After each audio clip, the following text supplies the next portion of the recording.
Hello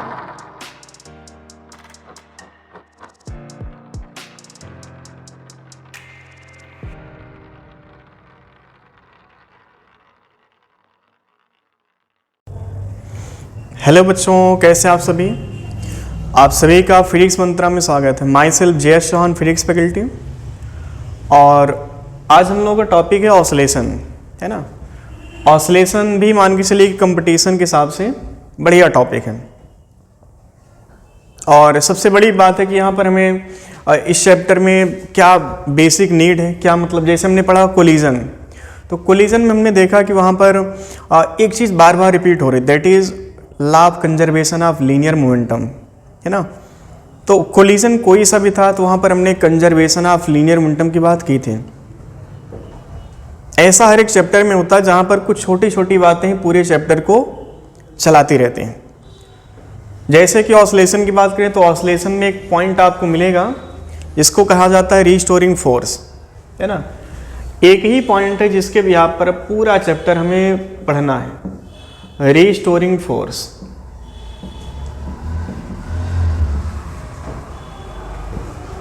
ये वो हमारा पॉइंट जिसके बियॉन्ड मतलब पूरी चीज़ें मतलब जो डिसाइड हुई हैं ऑसिलेशन की, है ना। तो कुछ यहाँ पर बेसिक डिफिनीशन है, पहले हम लोग डिफिनीशन कवर कर लेते हैं। ये तो सबसे बाद में आता है कि मतलब जब कहानी शुरू होनी हो, जैसे हम बात करेंगे सिंपल हार्मोनिक मोशन की, तो सिंपल हार्मोनिक मोशन आते ही इसका आना तय हो जाता है। और एक बार हमने ये शब्द इस्तेमाल किया तो फिर उसके बाद पूरा ऑसिलेशन में, पूरा सिंपल हार्मोनिक मोशन में अगर हम देखें तो हर एक क्वेश्चन में कहीं ना कहीं आपको ये शब्द जरूर मिलेगा, है ना।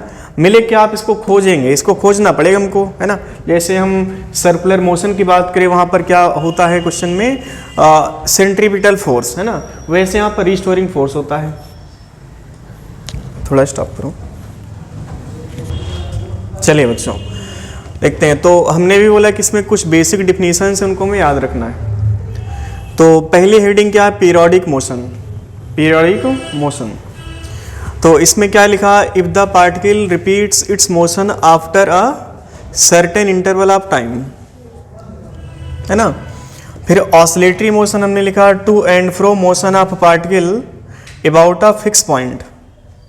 सिंपल हार्मोनिक मोशन का मतलब क्या है, to and fro motion of particle about mean position with a small displacement, है ना। तो ये तीन तरह का मोशन है। इसमें हमारे पास पहला मोशन क्या, पीरियोडिक, दूसरा क्या ऑसिलेटरी, तीसरा क्या सिंपल हार्मोनिक मोशन। तो तीनों में एक शब्द रिपीट हो रहा है, दैट इज मोशन, है ना। तो मोशन यहाँ पर तीनों में हो रहा है। बात अलग है, यहाँ पर ये तीन तरह के अलग अलग मोशन हमने डिसाइड किया है, पीरियोडिक है, ऑसिलेटरी और सिंपल हार्मोनिक मोशन है। पीरियोडिक मोशन का मतलब है कि पार्टिकल अपना जो काम है अगर एक निश्चित समयांतराल के बाद रिपीट करेगा तो उस तरह का मोशन क्या कहलाएगा, पीरियोडिक मोशन। जैसे अगर हम बात करें, हम डेली 6 बजे के आसपास अपना वीडियो लेक्चर बनाते हैं, फॉर एग्जांपल आज हमने 6 बजे शूट किया, अगले दिन ठीक 6 बजे हमने शूट किया, तो एक निश्चित समयांतराल के बाद हमने काम अपना रिपीट किया। काम का मतलब पढ़ाने का काम यहाँ पर, जैसे, है ना। अब ये नहीं कहना कि जो काम पहले आप कर रहे थे, पीरियोडिक पढ़ा रहे, ऐसा नहीं। हमने कहा कि अपना काम का मतलब यहाँ पर क्या है, पढ़ाने का। तो हम अपना काम क्या है, हमारा काम पढ़ाने का। तो जैसे हमने पढ़ाना शुरू किया ठीक 6 बजे, अगले दिन भी हमने 6 बजे पढ़ाना शुरू किया, तो हम अपना काम डे बाय डे रिपीट कर रहे हैं। तो हमारा मोशन कैसा हो गया, पीरियोडिक मोशन, है ना। फिर अगली डिफिनीशन क्या हमारी, ऑसिलेटरी मोशन। ऑसिलेटरी मोशन में क्या लिखा हमने, to and fro motion of particle about a fix point. About a fix point, इसको हमने क्या कहा, मेन पोजीशन, है ना। अब इनको हम थोड़ा सा कंपेयर करें कि oscillatory motion simple harmonic motion से कितना डिफरेंट है और कितना सिमिलर है, ये हम इनमें डिस्कस करेंगे आपस में, है ना। तो सिंपल हार्मोनिक मोशन की बात करें तो यहाँ पर भी हमने सेम डिफिनीशन लिखा, बस यहाँ पर एक छोटा सा शब्द ऐड किया, दैट इज स्मॉल डिस्प्लेसमेंट। आप इनको अगर देखें तो यहाँ पर क्या है, टू एंड फ्रो मोशन, यहाँ पर भी क्या है, to and fro motion about mean position, यहाँ पर भी क्या है, अबाउट मीन पोजीशन। जैसे यहाँ पर क्या शब्द है, स्मॉल डिस्प्लेसमेंट। तो ये शर्त होती है सिंपल हार्मोनिक मोशन की, जब भी पार्टिकल मेन पोजीशन के अबाउट ऑसिलेट करेगा तो वहाँ पर डिस्प्लेसमेंट छोटा होना चाहिए, ये कंडीशन होती है। अगली डिफिनीशन हमने लिखा है यहाँ पे टाइम पीरियड। टाइम पीरियड का मतलब क्या है? It is the time taken by the particle to complete one oscillation. Question में आपसे अब जो क्वेश्चन हम करेंगे ऑसिलेशन में, उन सभी क्वेश्चन में एक चीज पूछेगा, या तो टाइम पीरियड पूछेगा, या तो फ्रीक्वेंसी पूछेगा, या तो एंगुलर वेलोसिटी पूछेगा। ये 3 क्वेश्चन पूछेगा हमसे। तो टाइम पीरियड की डिफिनीशन क्या है? Time taken by the particle to complete one oscillation. अब ये वन ऑसिलेशन होता क्या है, इसको भी हम लोग अभी अच्छे से डिस्कस करेंगे। फिर यहाँ पर फ्रीक्वेंसी है। फ्रीक्वेंसी भी क्या है यहाँ पर? Depends on time period. क्योंकि यहाँ पर फ्रीक्वेंसी की डिफिनीशन क्या है? It is the number of oscillation completed by the particle in 1 second. एक टाइम पीरियड का मतलब होता है कि पार्टिकल एक कंप्लीट चक्कर पूरा किया है, उस चक्कर को पूरा करने में जितना भी समय लगा उसको ही कहा गया टाइम पीरियड। अब वो टाइम पीरियड हो सकता है 4 सेकंड, हो सकता है 2 सेकंड, हो सकता है 1 सेकंड। बट अगर 1 सेकंड है तो 1 सेकंड जितना चक्कर कंप्लीट करेगा वो क्या कहलाएगा? हमारा फ्रीक्वेंसी। अब हो सकता है वो चक्कर पूरा करने में 4 सेकंड लगे हों, तो 4 सेकंड में अगर एक चक्कर पूरा किया तो 1 सेकंड में कितना पूरा करेगा?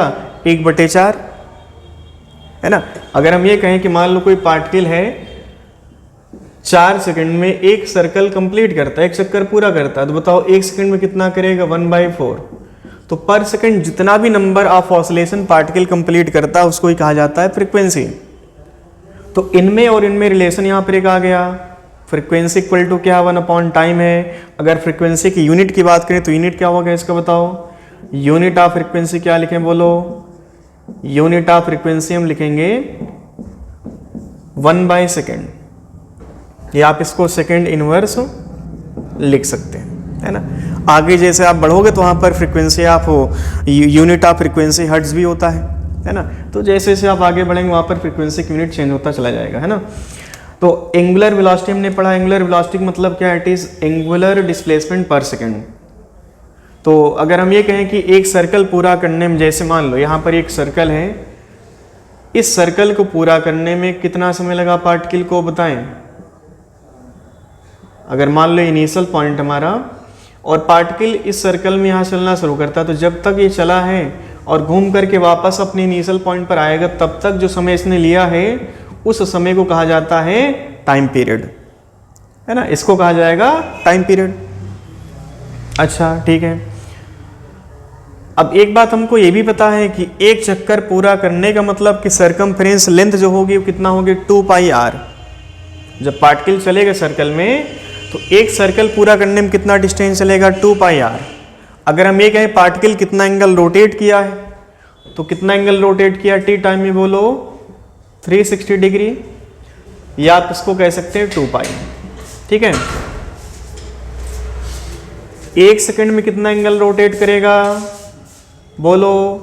2π/t रोटेट किया क्या भाई? टी टाइम में 360 घूमा या 2π घूमा, तो 1 सेकंड में कितना घूमेगा? 2π/t घूमेगा। तो पर सेकंड जितना भी एंगल रोटेट करेगा पार्टिकल उसको ही कहा जाता है एंगुलर वेलोसिटी। आ रही बात समझ में? पर सेकंड जितना भी एंगल रोटेट करेगा पार्टिकल उसको क्या कहा जाएगा? Angular velocity. तो ये बेसिक फार्मूले हो गए और इनको ही आपको क्वेश्चन में डिस्कस करने होंगे। जितना भी क्वेश्चन आपको मिलेगा उन सभी क्वेश्चन में या तो टाइम पीरियड पूछेगा, फ्रीक्वेंसी पूछेगा, या तो एंगुलर वेलोसिटी पूछेगा, है ना। टाइम पीरियड के बारे में हम पहले समझ लेते हैं। टाइम पीरियड होता क्या है? टाइम पीरियड कैलकुलेट करने के बाद क्या मिल जाएगा आपको? फ्रीक्वेंसी। और फ्रीक्वेंसी मिलते ही आप क्या ढूंढ सकते हैं? Angular velocity. आ रही बात समझ में? तो ये कुछ हमारी डिफिनीशन है। बस यहाँ पर हमें क्या देखना है कि जो सिंपल हार्मोनिक, कई बार क्वेश्चन जैसे इधर तो हमने समझ लिया इनमें क्या चीज़ सिमिलरिटी है, इनको क्वेश्चन के माध्यम से हम लोग समझें कि यहाँ पर टाइम पीरियड पूछा, फिर फ्रीक्वेंसी पूछा, फिर एंगुलर वेलोसिटी पूछा, है ना। ये 3-4 बातें डिस्कस होनी है। अब कई बार क्वेश्चन में हमसे ये पूछता है कि जो सिंपल हार्मोनिक मोशन है वो ऑसिलेटरी मोशन से कितना डिफरेंट है। तो डिफरेंट यहाँ पर क्या दिख रहा है? सिर्फ यहाँ पर एक शब्द है स्मॉल डिस्प्लेसमेंट, लेकिन इसके पीछे लॉजिक क्या है थोड़ा समझते हैं इसको हम लोग।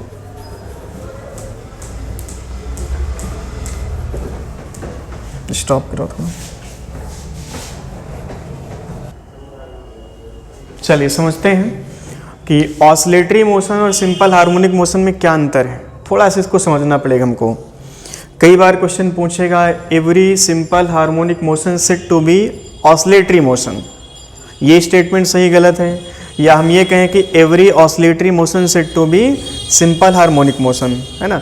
तो अब जिन बच्चों को नहीं पता है कि ऑसिलेटरी मोशन का सिंपल हार्मोनिक मोशन से क्या रिलेशन है ना, ये दोनों कैसे आपस में भाई भाई हैं या थोड़ा सा अलग हैं, है ना, तो समझते हैं। चलिए ये एक धागा लेते हैं, धागे से हमने यहाँ पर एक बॉब, एक छोटा सा मान लो कोई पत्थर हमने इसको यहाँ पर बांध दिया। अब ये पत्थर यहाँ पे रुके रहना चाहेगा, जहाँ पर पार्टिकल रुके रहना चाहेगा, जहाँ पर पार्टिकल रुकना चाहता है उसको कहा जाता है पार्टिकल का मेन पोजीशन। सारा खेल इसका ही है, मेन पोजीशन का। पार्टिकल हमेशा मीन पर ही वापस आना चाहेगा। अभी हम चर्चा करेंगे मीन पर आना क्यों चाहता है ना। तो चलिए मान लेते हैं एक मिनट के लिए मीन पोजीशन, जैसे पार्टिकल को हमने डिस्प्लेस किया मीन से, अगर मान लो इस पार्टिकल को यहाँ पे ले जाके छोड़े इस पॉइंट से ऐसे, तो आप इमेजिन करो पार्टिकल वापस फिर से यहाँ पे आना चाहेगा, लेकिन due to inertia of motion particle यहाँ पे जब आ रहा होगा तो इसकी रफ्तार बढ़ती चली जाएगी। यहाँ पे आके रुकना चाहेगा लेकिन रुक नहीं पाएगा, यहाँ से थोड़ा सा आगे निकल गया। अब अगर एयर स्टेंस नहीं है तो जितना डिस्प्लेसमेंट यहाँ पर आपने दिया था पार्टिकल को एक बार, तो फिर वो डिस्प्लेसमेंट कांस्टेंट रहेगा, है ना। ऐसे हम आगे पढ़ेंगे डैम्प ऑसिलेशन की बात करें। अभी ये क्या हमारा फ्री ऑसिलेशन है, इसको कहा जाएगा फ्री ऑसिलेशन, जहाँ पर पार्टिकल पर सिर्फ ग्रेविटी लग रही है, उसके अलावा अदर कोई फैक्टर यहाँ पे नहीं है ना। ऑसिलेशन कई तरह के होते हैं, damp oscillation, free oscillation, force oscillation, है ना। तो ऐसे कई तरह से ऑसिलेशन डिसाइड होता है, वो आखिरी में पढ़ेंगे हम लोग, है ना। तो चलिए अब जैसे मान लेते हैं यहाँ पर एक मिनट के लिए कि पार्टिकल पर सिर्फ ग्रेविटी लग रही है, ग्रेविटी के अलावा अदर कोई फैक्टर नहीं है, तो पार्टिकल को आपने जितना डिस्प्लेसमेंट दे करके छोड़ा है, पार्टिकल वापस जब मीन पर आएगा तो यहाँ पे रुकना चाहे लेकिन रुक नहीं पाएगा, तो उतना ही डिस्प्लेसमेंट इस साइड निकल गया। जब इधर जाएगा पार्टिकल तो पार्टिकल की रफ्तार घटेगी, फिर जब वापस आएगा फिर पार्टिकल की रफ्तार बढ़ेगी। तो ऐसे क्या हुआ, पार्टिकल इस फिक्स पॉइंट के अबाउट इधर और इधर ऑसिलेट किया। ये जो टू एंड फ्रो है, टू एंड फ्रो का मतलब इधर एंड उधर, मतलब है ना मेन पोजीशन के इधर और उधर का जो मोशन होगा उसको कहा जाएगा ऑसिलेटरी मोशन, है ना। तो पार्टिकल यहां पर अपना मोशन रिपीट कर रहा है ना, और ये आफ्टर सर्टेन टाइम इंटरवल के बाद की बात हो रही है। अब आप ये समझो, अगर हम पार्टिकल को जरा सा डिस्प्लेस करके छोड़ें, ये मान लो पार्टिकल था, इसको आपने हल्का सा डिस्प्लेस किया, बिल्कुल छोटा सा, बिल्कुल इतना सा डिस्प्लेसमेंट आपने दिया। अब यहां पर जब पार्टिकल को हमने छोड़ा तो पार्टिकल फिर से वापस यहां पर आना चाहेगा, लेकिन वापस आके रुक यहां पे नहीं पाएगा, इधर निकल जाएगा ये फिर। तो पार्टिकल करेगा क्या कि इस पॉइंट के अबाउट इधर और उधर फिर से क्या किया, ऑसिलेट किया। लेकिन इन दोनों में थोड़ा सा अंतर है, यहाँ पर डिस्प्लेसमेंट की कोई कंडीशन नहीं हमने रखी है, यहाँ पर हमने शब्द क्या ऐड किया, जब पार्टिकल को मीन से हल्का सा डिस्प्लेस किया। यहाँ पर हमने क्या बोला, पार्टिकल को मीन से डिस्प्लेस किया। डिस्प्लेस करने का मतलब यहाँ पर आप कितना भी डिस्प्लेसमेंट ले लो, है ना। तो अब ये बताइए कि यहाँ पर डिस्प्लेसमेंट कम है, पार्टिकल तब भी मीन के अबाउट ऑसिलेट किया है, यहाँ पर भी पार्टिकल ऑसिलेट ही कर रहा, लेकिन आप इसको क्या कहोगे, इसको आप कहेंगे ऑसिलेटरी मोशन, इसको आप क्या कहोगे, सिंपल हार्मोनिक मोशन। आई भाषण में सिंपल हार्मोनिक मोशन की अपनी कंडीशन, एक शर्त है, वो शर्त है क्या, displacement should be small, displacement हमेशा छोटा होना चाहिए, और यहाँ पर डिस्प्लेसमेंट छोटा बड़ा ऐसी कोई शर्त नहीं है। तो हम ये कह सकते हैं every simple harmonic motion said to be oscillatory motion. भाई यहाँ पर पार्टिकल क्या है, ऑसिलेट कर रहा है अबाउट मीन पोजीशन, यहाँ पर भी ऑसिलेट किया अबाउट मीन पोजीशन। आप इसको सिंपल हार्मोनिक मोशन कह सकते हैं क्या, आप इसको नहीं कह सकते, क्योंकि यहाँ पर डिस्प्लेसमेंट बहुत ज़्यादा है, यहाँ पर डिस्प्लेसमेंट कम है, बट यहाँ पर भी जो काम ये कर रहा वही काम ये कर रहा, मीन के अबाउट क्या कर रहा है, ये चक्कर काट रहा। आई भाषण में तो आप इसको सिंपल हार्मोनिक मोशन भी कह सकते हैं, आप इसको ऑसिलेटरी मोशन भी कह सकते हैं।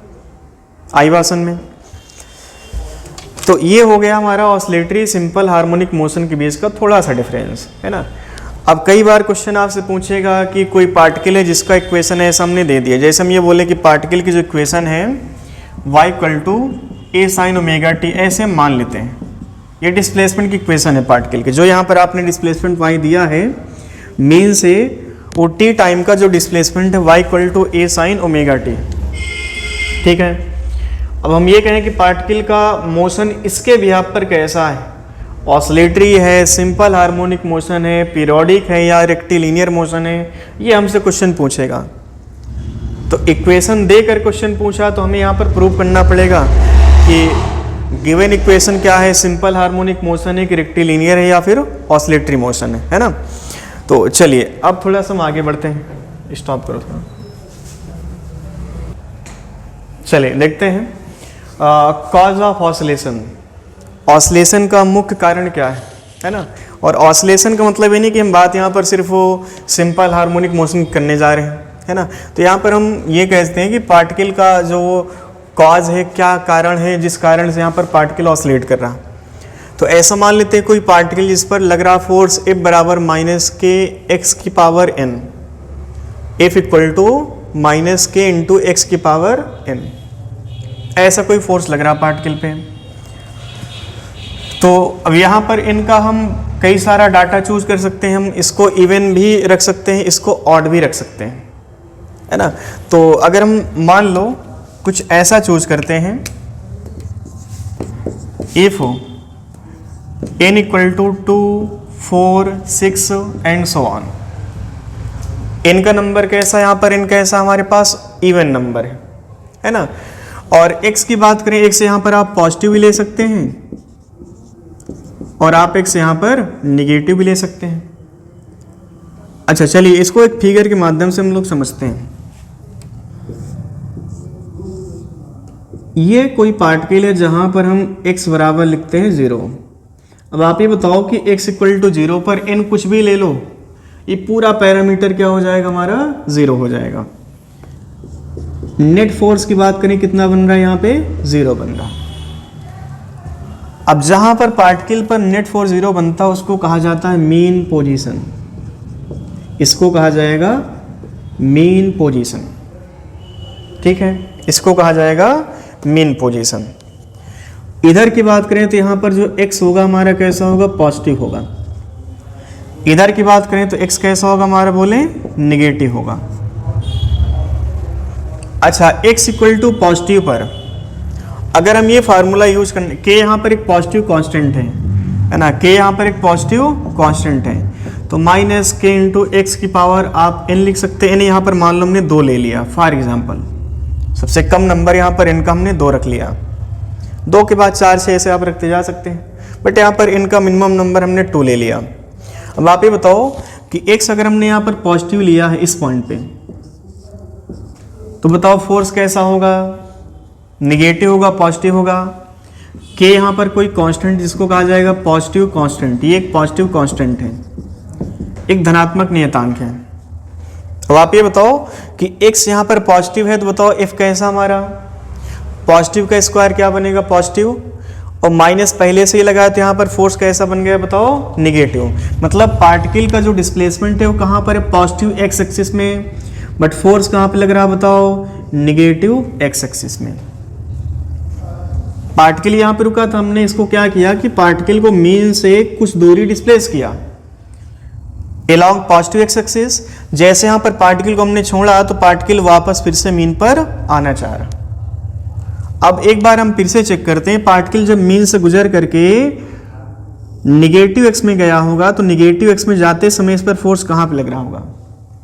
अगर हम x इक्वल टू निगेटिव लेते हैं तो आप बताइएगा, x इक्वल टू निगेटिव पर भी निगेटिव का स्क्वायर क्या बन जाएगा, पॉजिटिव, और पहले से यहाँ पे निगेटिव साइन लगा हुआ है, तो फोर्स आज भी कैसा बन रहा, निगेटिव बन रहा। मतलब कहने का कि डिस्प्लेसमेंट भी निगेटिव एक्सिस, निगेटिव अक्ष पे है, और फोर्स भी कहाँ लग रहा है, निगेटिव एक्सिस पे।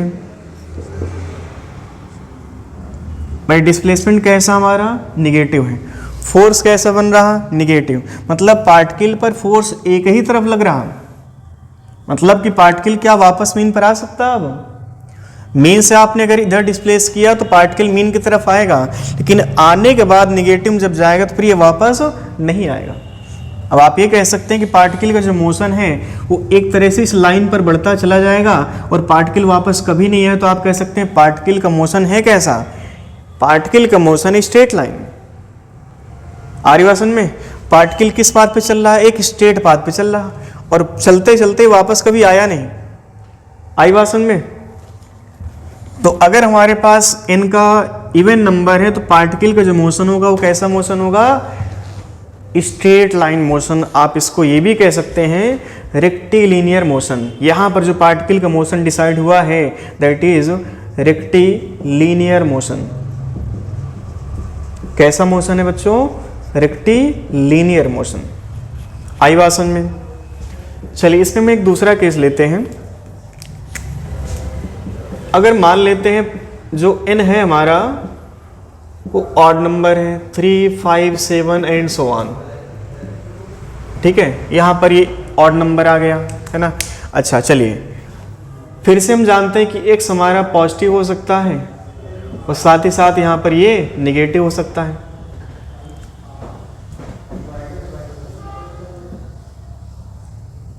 यहाँ पर हम लिखेंगे x बराबर 0। बताओ f बराबर क्या लिखोगे आप, 0। इसको आप क्या कहोगे, बोलो बोलो, इसको आप कहोगे मीन पोजीशन। आ रही बात समझ में? इसको क्या कहेंगे हम, मीन पोजीशन।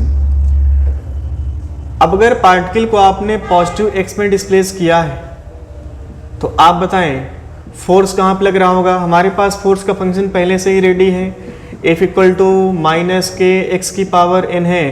अब आप देखो अगर n यहाँ पर हमने मान लो n इक्वल टू ले लिया +3 है ना, प्लस में ही रहेगा नंबर यहाँ पर है ना, +3 नहीं लिखते हम, सिर्फ इसको 3 लिखते हैं। तो यहाँ पर n इक्वल टू क्या है, 3 है। आप बताओ x इधर कैसा हमारा पॉजिटिव है, इधर x कैसा होगा बताओ, निगेटिव होगा। जब x पॉजिटिव था तो बताओ फोर्स कैसा है, x यहाँ पर पॉजिटिव है, n यहाँ पर 3 है, तो बताओ पॉजिटिव का क्यूब यहाँ पर पॉजिटिव ही रहेगा और ये निगेटिव क्या करेगा, फोर्स को निगेटिव बना देगा है ना। बट आप लोग निगेटिव नहीं होना है ना। फोर्स यहाँ पर कैसा बन रहा बताओ, निगेटिव एक्सिस पे। आई बात समझ में? तो पार्टिकल यहाँ पर मीन से डिस्प्लेस करने के बाद मीन की तरफ आना चाह रहा। अब जब पार्टिकल को निगेटिव एक्स में डिस्प्लेस किया हमने, यहां पर चेक कर लेते हैं x कैसा हमारा बताओ, निगेटिव है। अब आप देखें निगेटिव का स्क्वायर क्या बन जाता है, पॉजिटिव, लेकिन निगेटिव का क्यूब क्या बन जाएगा, निगेटिव बन जाएगा और निगेटिव निगेटिव क्या बन जाएगा, पॉजिटिव। तो फोर्स यहां पर कैसा बन रहा, पॉजिटिव, मतलब फोर्स कहां पर लग रहा होगा, पॉजिटिव x एक्सिस में। तो हम ये कह सकते हैं कि पार्टिकल को अगर हमने मीन से डिस्प्लेस किया, चाहे वो प्लस में डिस्प्लेस किया चाहे माइनस में डिस्प्लेस किया, हमेशा पार्टिकल कहां पे आना चाहता है, मीन की तरफ। अब इस मोशन को हम क्या कहें, इसको हम कहेंगे ऑसिलेटरी मोशन, चूंकि यहां पर ऐसी कोई शर्त नहीं है कि डिस्प्लेसमेंट छोटा हो या बड़ा हो। आई बात समझ में? तो ऐसा जो मोशन होगा जहां पर नंबर की बात करें, n का नंबर 3, 5, 7 ऐसे बढ़ता जा रहा, उसके भी यहाँ पर अगर बॉडी ऑसिलेट करती है, मोशन में आती है, तो ऐसा मोशन क्या कहलाएगा बताइए, इसको आप कहेंगे ऑसिलेटरी मोशन। इसको हम कहेंगे ऑसिलेटरी मोशन। एक स्पेशल कंडीशन यहाँ पे रह गई, n इक्वल टू हमने कहाँ शुरू किया, 2 से, फिर यहाँ पर कहाँ शुरू किया, 3 से। n इक्वल टू 1 की बात अभी हमने नहीं की है, वो सबसे खास पॉइंट है हमारा।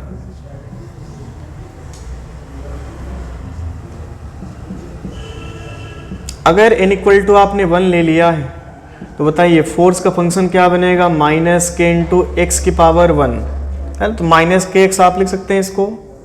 बच्चों इसको ही कहा जाता है रीस्टोरिंग फोर्स। ऐसा फोर्स जिस फोर्स में x है, डिस्प्लेसमेंट है, लेकिन डिस्प्लेसमेंट की पावर क्या बताइए, 1 है।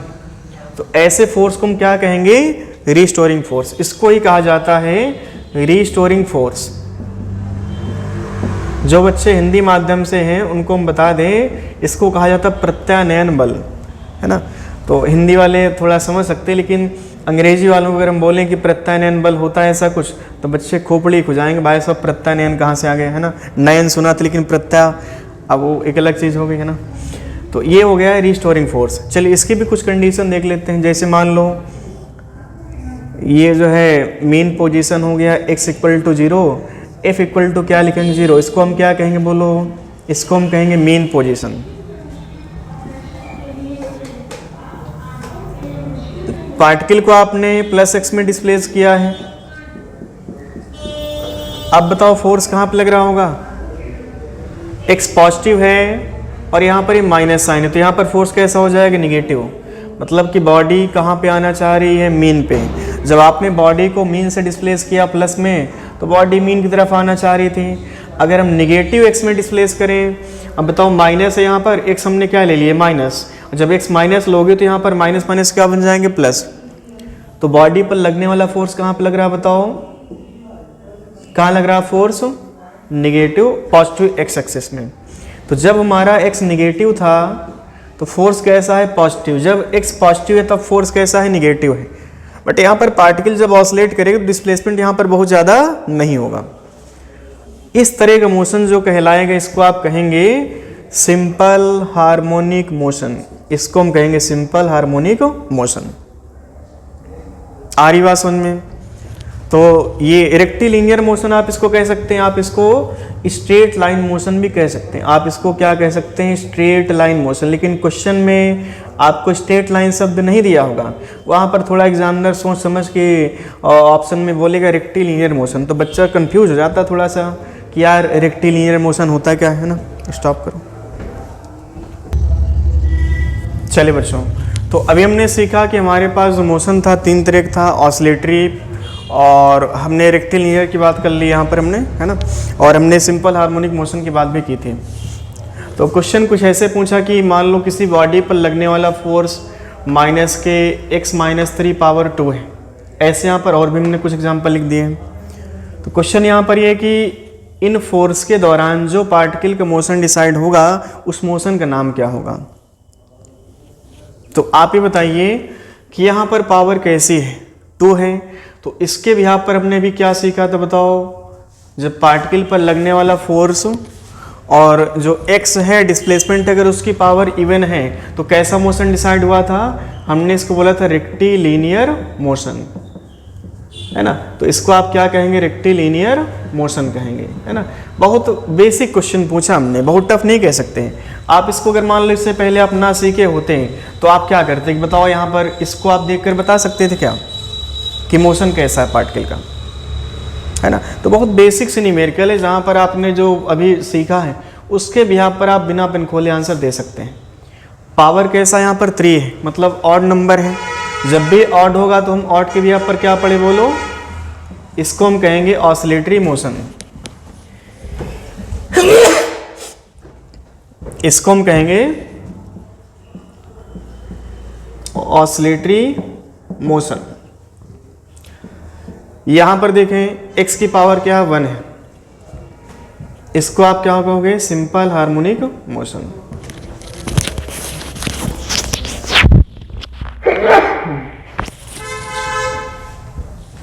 ठीक है बच्चों, स्टॉप करो। तो अगली हेडिंग हमारी क्या है, रिस्टोरिंग फोर्स, है ना। रिस्टोरिंग फोर्स का मतलब होता है द फोर्स विच इज या which are directed toward mean position. बस इतनी लाइन ही पर्याप्त है इस फोर्स को पहचानने के लिए। तो ये एक फोर्स हो सकता है, बहुत सारे फोर्स हो सकते हैं, और आप इसको पहचानेंगे कैसे, फोर्स विच इज या which are directed toward mean position.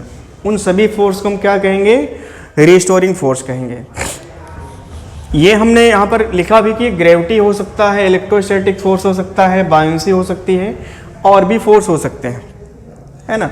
तो कुल मिला के force which are directed toward mean position known as restoring force.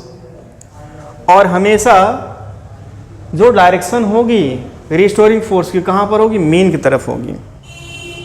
Mean कुछ ऐसा है जैसे मान लो, मीन ऐसा एक पॉइंट है कि जैसे मान लो कि आप बस से कहीं ट्रेवल कर रहे थे और आप मान लो यहाँ पर आ रहे थे बस से, है ना। बस में आप बैठे थे और आपने थोड़ा सा, आप सोने वाले इंसान है भाई साहब, है ना, थोड़ा सा जल्दी आप सो जाते हैं। तो आपने कंडक्टर से बोला कि भैया मेरा जो स्टॉप है वो स्टॉप आते ही आप बस को रोक दीजिएगा।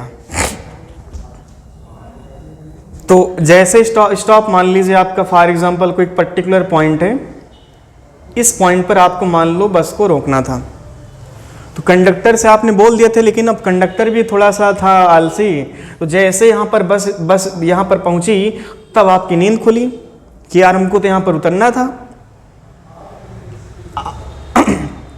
आप जब ठीक इस पॉइंट पर है तब आपको लगा कि यार यहाँ पर हमको उतरना था, बस तब तक चल ही रही थी।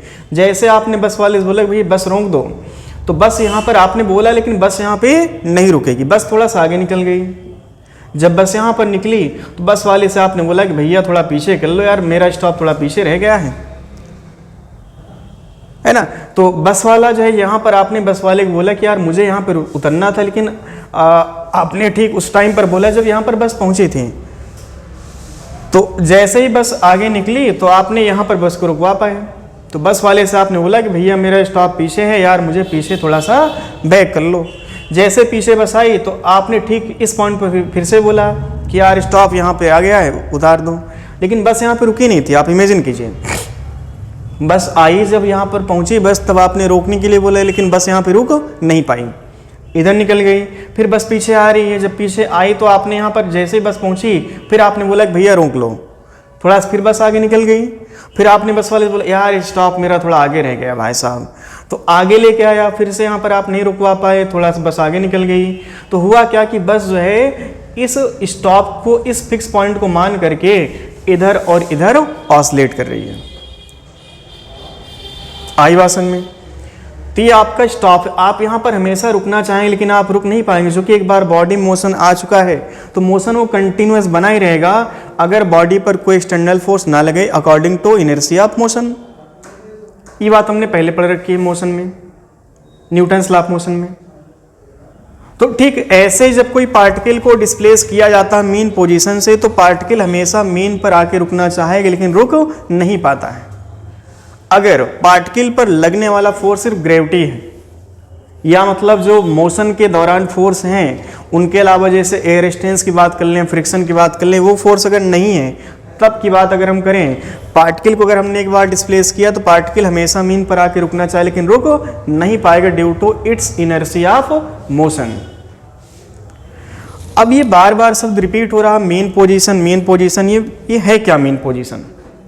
थोड़ा सा हम समझते हैं मीन पोजीशन को।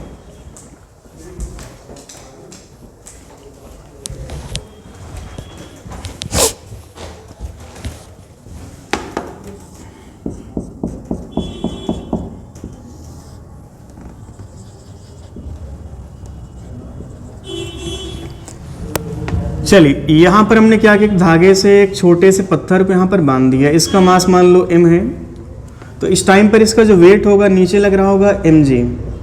वेट कितना बन रहा होगा? mg बन रहा होगा। अभी इस टाइम पर धागा क्या, या जो ये बॉब है जो छोटा सा हमने पत्थर बांधा है, पत्थर क्या ऊपर नीचे मूव कर रहा होगा? नहीं मूव कर रहा होगा। इस टाइम पर पत्थर क्या यहाँ पर अपनी जगह पे रुका हुआ है। तो अगर हम देखें तो धागे में एक टेंशन भी तो आया होगा। अगर वेट है तो वेट क्या करेगा? धागे खींचेगा, खींचने का मतलब यहाँ पर एक खिंचाव उत्पन्न हुआ, खिंचाव मतलब एक टेंशन।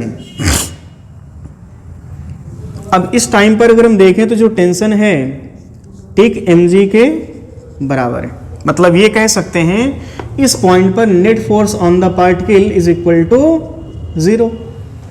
पार्टिकल पर टोटल फोर्स कितना बन रहा है? यहाँ पे 0 बन रहा।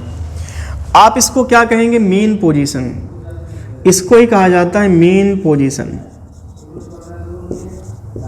अब थोड़ा सा आप केयर कीजिएगा, यहां पर मीन पोजीशन हम किसके बिहाफ पर डिसाइड कर रहे हैं? According to if net is equal to 0। But ये अकेली शर्त नहीं है कि पार्टिकल पर अगर नेट फोर्स 0 है तो मीन पोजीशन हुआ, ये अकेली शर्त नहीं है। बट एक जनरल लैंग्वेज में अगर हम बात करें तो हम ये कह सकते हैं कि मीन का मतलब वो पॉइंट जहां पर पार्टिकल पर नेट फोर्स कितना होता है? 0। लेकिन इसके अलावा एक सबसे अच्छी शर्त क्या है कि मीन पोजीशन वो पॉइंट होता है जहां पर पार्टिकल पर नेट फोर्स 0 होता है और साथ ही साथ पार्टिकल की पोटेंशियल एनर्जी सबसे कम होती है। तो एक शब्द यहाँ पर और मिला कि मीन पर जो पोटेंशियल एनर्जी होगी वह पोटेंशियल एनर्जी क्या होगी? मिनिमम होगी। क्योंकि दुनिया का हर एक पार्टिकल अपनी पोटेंशियल एनर्जी को मिनिमाइज करना चाहेगा। तो आप जैसे पार्टिकल को मीन से डिस्प्लेस करेंगे तो पार्टिकल की पोटेंशियल एनर्जी बढ़ेगी, और जैसे मौका देंगे पार्टिकल फिर से क्या करना चाहेगा, अपनी पोटेंशियल एनर्जी को मिनिमाइज करना चाहेगा। उस पोटेंशियल एनर्जी को मिनिमाइज करने का ही सारा खेल यहाँ पे हो रहा। जो फोर्स आया रिस्टोरिंग फोर्स कर क्या रहा, ये सिर्फ ये चाहता है कि पार्टिकल की पोटेंशियल एनर्जी कम से कम हो जाए। अब कुछ बच्चों को गलत फहमी ये रहती है कि मिनिमम पोटेंशियल एनर्जी का मतलब होता है जीरो।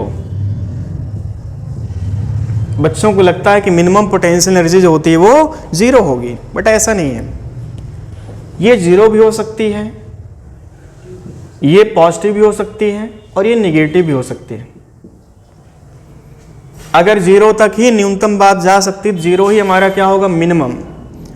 अगर जीरो के पहले कुछ ऐसी कंडीशन है जहां पर मान लो हमने कहा कि यार जो मिनिमम है वो 2 है, प्लस का 2 है, इससे नीचे बात जा ही नहीं रही है, तो +2 ही क्या होगा, आपका मिनिमम होगा। अगर मान लो जीरो पर भी मिनिमम की बात नहीं हो पाई, उससे नीचे बात जा सकती है, तो हम कहेंगे निगेटिव वाली जो बात है वो निगेटिव वाली बात ही सबसे मिनिमम होगी, सबसे कम होगी।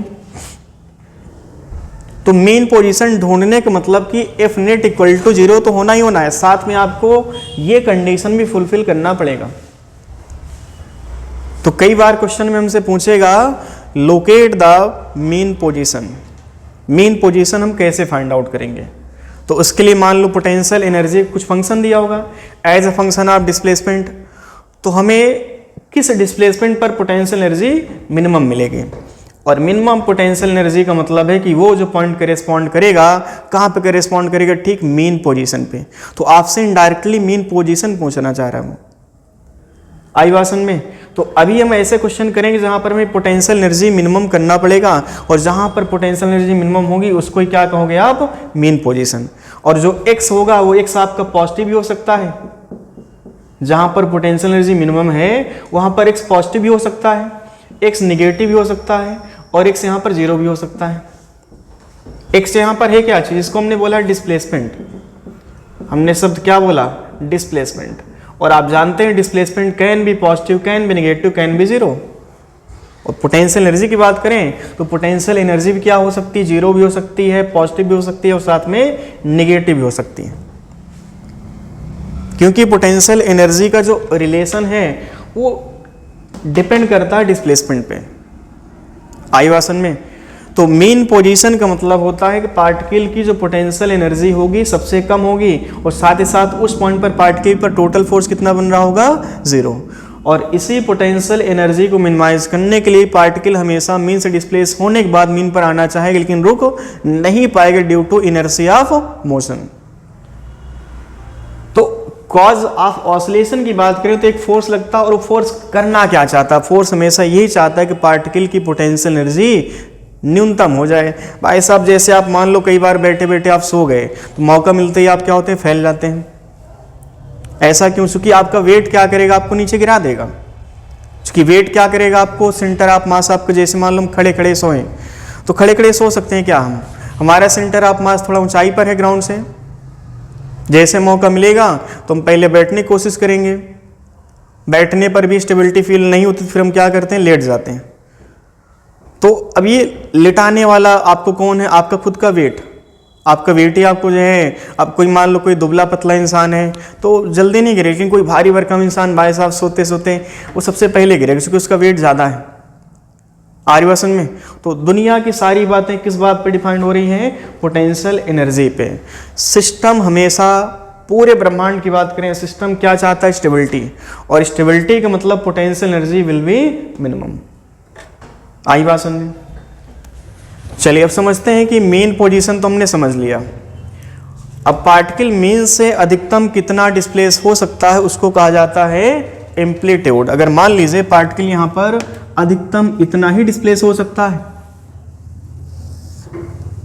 तो मीन से पार्टिकल का जो अधिकतम डिस्प्लेसमेंट होगा, मैक्सिमम डिस्प्लेसमेंट होगा, उसको ही कहा जाता है एम्पलीट्यूड। इसको कहेंगे हम एम्पलीट्यूड। अब जहां पर पार्टिकल का डिस्प्लेसमेंट अधिकतम है उस पॉइंट को कहा जाता है एक्सट्रीम पोजीशन। सुनते जाइएगा कुछ पॉइंट जो कि आपको याद रखना है। एक हमने शब्द अभी क्या सुना है, मीन पोजीशन। अब क्या सुन रहे हैं, एक्सट्रीम पोजीशन। तो मेन पोजीशन का मतलब हमने सीखा potential energy will be minimum and net force is equal to 0। Extreme का मतलब क्या होगा, पार्टिकल का डिस्प्लेसमेंट क्या होगा, अधिकतम होगा।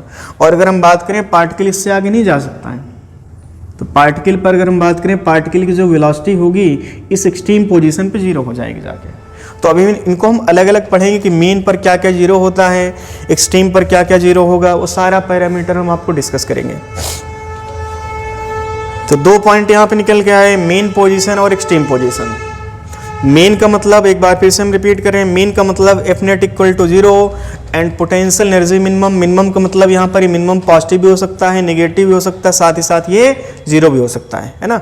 और एक्सट्रीम का मतलब क्या है, पार्टिकल का जो अधिकतम डिस्प्लेसमेंट है वो एक्सट्रीम पर होता है, और अधिकतम डिस्प्लेसमेंट को हम क्या कहते हैं, एम्पलीट्यूड कहते हैं, है ना।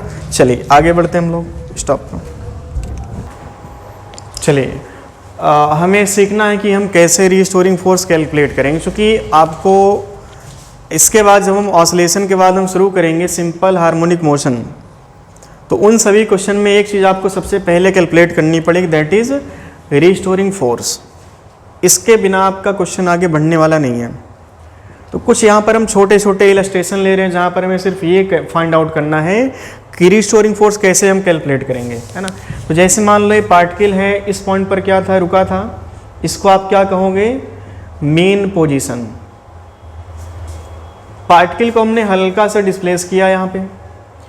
अब जब पार्टिकल को यहाँ पे ले जाके आप छोड़ेंगे, पार्टिकल वापस फिर से मीन की तरफ आना चाहेगा, और पार्टिकल को मीन पर लाना कौन चाहेगा, बोले कौन लाना चाहेगा, रीस्टोरिंग फोर्स। पार्टिकल को हमेशा कौन लाना चाहेगा, रीस्टोरिंग फोर्स लाना चाहेगा। तो चलिए रीस्टोरिंग फोर्स हम कैसे कैलकुलेट करेंगे। जैसे मान लेते हैं कि इस पॉइंट पर mg तो नीचे लग ही रहा होगा, अब इसका एक टुकड़ा यहाँ पर आया होगा mg cos थीटा, ठीक है बच्चों। एक कंपोनेंट यहाँ पर आएगा mg sin थीटा। हमें सिर्फ उस फोर्स की बात करनी जो फोर्स पार्टिकल पर मेन की तरफ लग रहा होगा। अगर मीन से आपने डिस्प्लेस किया पार्टिकल को और पार्टिकल फिर से मीन की तरफ आना चाहता, तो मीन की तरफ लाने वाला जो भी फोर्स होगा उस फोर्स को आप क्या कहोगे, रीस्टोरिंग फोर्स कहोगे। तो आप ये बताइए कि mg का तो हमने खेल खत्म कर दिया, mg sin theta mg cos theta हम तोड़ करके। तो अब ये बताओ कि mg sin थीटा कहाँ पर लग रहा, टुवर्ड मेन पोजीशन। इसको ही आप क्या कहोगे, आप इसको कहेंगे रीस्टोरिंग फोर्स। तो अगर हम इस पर्टिकुलर केस की बात करें तो यहाँ पे रीस्टोरिंग फोर्स क्या लिखेंगे, बोलो, माइनस mg sin थीटा। देखिए जब भी आप रीस्टोरिंग शब्द ऐड करोगे तो यहाँ पे निगेटिव साइन आपको जरूर लगाना पड़ेगा, माइनस mg sin थीटा। ऐसे हम कुछ और एग्जांपल लेते हैं, अलग अलग टॉपिक की बात करें।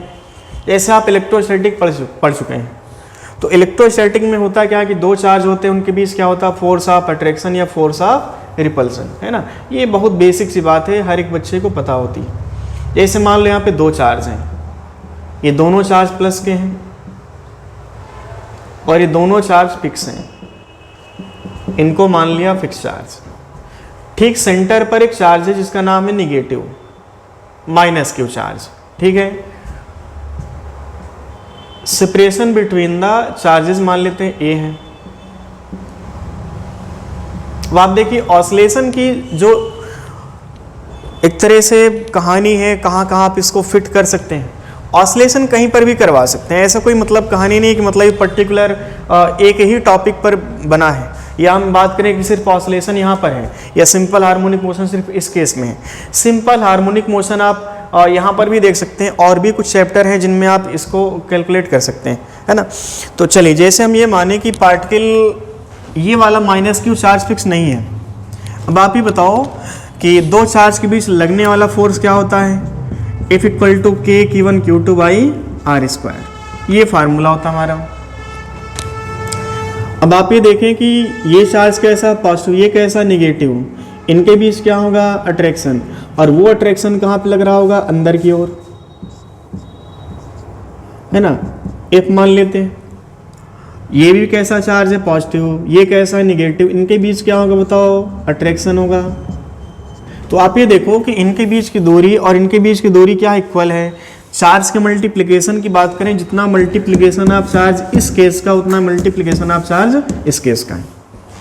तो आप ये बताओ कि यहाँ पर जो मैग्नीट्यूड ऑफ फोर्स होगा इनके बीच के मैग्नीट्यूड ऑफ फोर्स के बराबर होगा। और ये दोनों फोर्स कैसे हैं बताओ, एक दूसरे के अपोजिट हैं। तो क्या इस कंडीशन में net force on the charge 0 लिखें हम? अब एक बात हमने अभी सीखी कि पार्टिकल पर नेट फोर्स 0 है तो हम उसको क्या कहेंगे? Mean position. इसको आप कहोगे मीन पोजीशन। अगर हम इस नेगेटिव चार्ज को थोड़ा सा डिस्प्लेस करें, मान लो हमने यहाँ पर डिस्प्लेस कर दिया, माइनस क्यू चार्ज यहाँ पर पहुँच गया। अब माइनस क्यू चार्ज को आज भी ये वाला चार्ज क्या करेगा? अपनी ओर खींचेगा, और ये वाला चार्ज भी क्या करेगा? अपनी ओर खींचेगा। जो खींचने वाला फोर्स होता है या बाहर फेंकने वाला फोर्स होता है हमेशा दो चार्ज को जोड़ने वाली लाइन के अलॉन्ग होता है।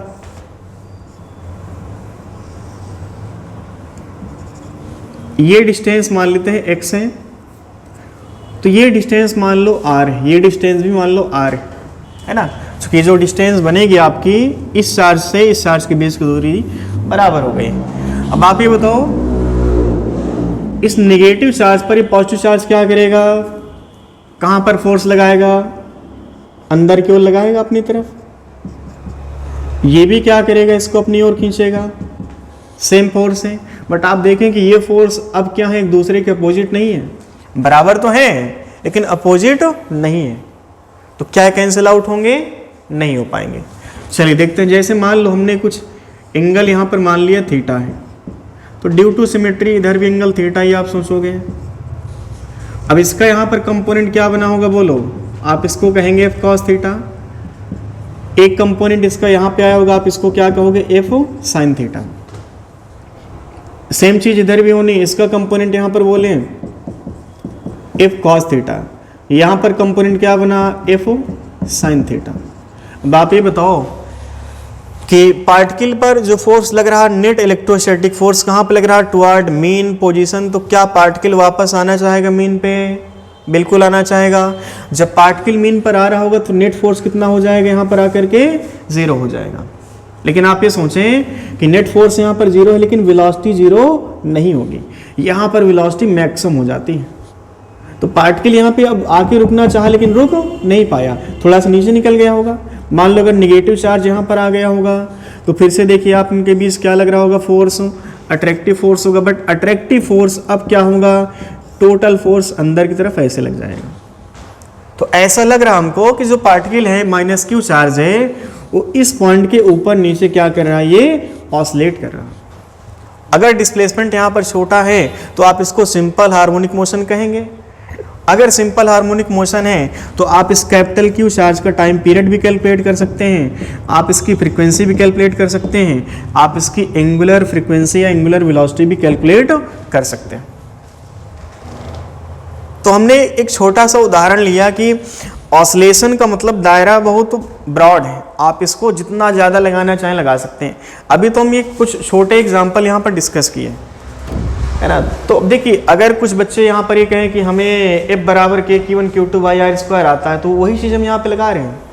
ऐसा नहीं कि यहाँ पर हमने ऑसिलेशन पढ़ने के लिए F बराबर Q1 Q2 और बाई Q1 प्लस Q2 ऐसा कुछ हमने अप्लाई किया। हम तो वही फोर्स अप्लाई कर रहे हैं ना, लेकिन इसका यूज़ देखो कहाँ पर पहुँच गया? ऑसिलेशन पहुँच गया। क्वेश्चन था किसका? ये क्वेश्चन किसका था? इलेक्ट्रोस्टैटिक का था। ऐसा आपको लग रहा है देख के? ऐसे बहुत सारे एग्जाम्पल हम, जैसे मान लो हमारे पास एक सिलेंडर है, इसको हमने पानी में छोड़ दिया तो एक कंडीशन आई होगी जहाँ पर ये सिलेंडर जो है एक तरह से रुका हुआ है। यहाँ पर सिलेंडर एट रेस्ट है, ये कोई लिक्विड है। अच्छा, इसका जो वेट होगा वो वर्टिकल डाउनवर्ड होगा जिसको हम कहेंगे mg। और जब बॉडी लिक्विड के अंदर जाती है तो यहाँ पर लिक्विड एक फोर्स लगाता है जिसका नाम होता है बायंसी, और बायंसी कहाँ पर लग रहा होगा? Vertical upward. तो इस ओरिएंटेशन पर क्या बायंसी ठीक mg के इक्वल है। अभी यहाँ पर सिलेंडर जो है रुका हुआ है ना, तो हम इसको क्या कहेंगे बोलो? इसको हम कहेंगे मीन पोजीशन। आप इमेजिन करो कि अगर हम सिलेंडर को हल्का सा दबा कर छोड़ दें, अगर मान लो सिलेंडर को आपने जरा सा डिस्प्लेस किया है और आपने मौका इसको दिया है, तो सिलेंडर फिर से कहाँ फेंका जाएगा भाई साहब, बाहर की ओर फेंकाना चाहेगा।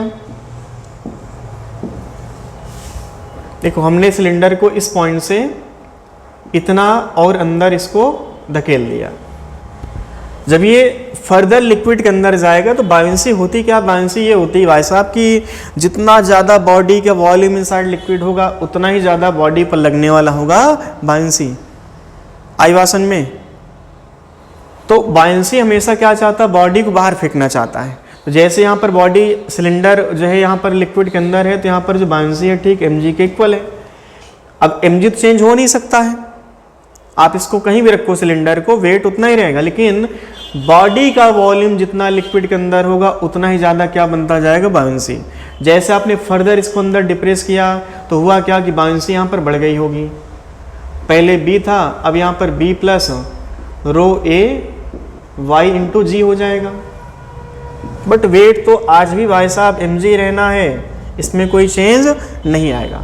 तो आप ये बताओ कि जो सिलेंडर, उस सिलेंडर पर अब फोर्स अलग से यहाँ पर रो ए वाई जी लग रहा, और ये फोर्स कहाँ पे लग रहा बताओ, ये वाला फोर्स लग रहा ऊपर की तरफ। अगर हम फर्दर इसको y डिप्रेस करके छोड़ेंगे, सिलेंडर ऊपर आके यहाँ पे रुकना चाहे लेकिन रुक नहीं पाएगा, इससे थोड़ा सा ऊपर निकल गया। जैसे ऊपर निकलेगा तो बायंसी कम हो जाएगी, और बायंसी कम हुई तो वेट यहाँ पर तो उतना ही रहा। तो जब सिलेंडर इस पॉइंट से ऊपर जाएगा तो नेट फोर्स कहाँ लग रहा होगा, नीचे। जब सिलेंडर इस पॉइंट से नीचे जाएगा नेट फोर्स कहाँ लग रहा है, ऊपर। मतलब कहने का कि पार्टिकल हमेशा इस लाइन को एक्वायर करना चाहेगा लेकिन एक्वायर नहीं कर पाएगा due to inertia of motion. तो सिलेंडर होगा क्या, रिजल्ट में क्या होगा, सिलेंडर जो है एक बार आपने इसको हल्का सा डिस्प्लेस करके छोड़ा तो सिलेंडर इस लेवल से ऊपर जाएगा, फिर नीचे आएगा, फिर नीचे आकर के फिर नीचे और जाएगा। तो सिलेंडर ऐसे और ऐसे क्या करेगा, ये ऑसिलेट करेगा। इस सिलेंडर का भी टाइम पीरियड कैलकुलेट करना होगा हमें, इस सारे केस हम डिस्कस करेंगे अभी। तो मतलब कहने का कि ऑसिलेशन यहाँ पर भी है, सिंपल हार्मोनिक मोशन यहाँ पर भी है। अब आप देखिए क्वेश्चन क्या था, बायंसी था, लेकिन यहाँ पर किसकी बात हो गई, सिंपल हार्मोनिक मोशन की। तो ऐसा नहीं है कि आपने थोड़ा सा इसमें ज्ञान प्राप्त कर लिया, टाइम पीरियड सीख लिया, फ्रीक्वेंसी सीख लिया, एंगुलर वेलोसिटी सीख लिया, आप मतलब एक तरह से बहुत ऐसा नहीं है। आप आगे बढ़ते जाओगे, इसका यूज बढ़ता चला जाएगा।